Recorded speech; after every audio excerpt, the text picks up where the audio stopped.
dunque è partita la serie numero 2, che è l'ultima gara di questa serie 2 femminili. Siamo in corsia numero 1, i colori del Veneto, Ludovica Zappellon. Corsia numero 2 per l'Insubrica, arriviamo due titoli quest'anno, Giulia.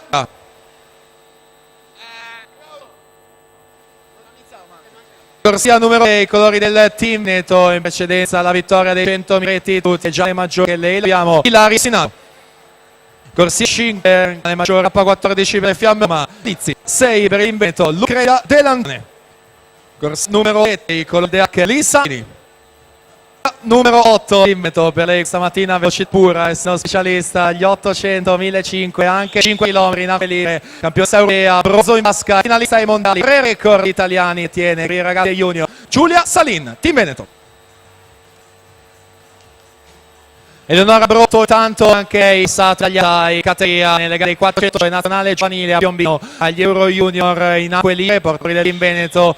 1.32.90 per le prime 6 vasche, proprio lei che detiene il record della manifestazione in questa gara, 2.4.40, 2014 alle battute conclusive, 2.04.62, su Giulio 2.72. Ci siamo all'ultima gara di questi, la prima serie.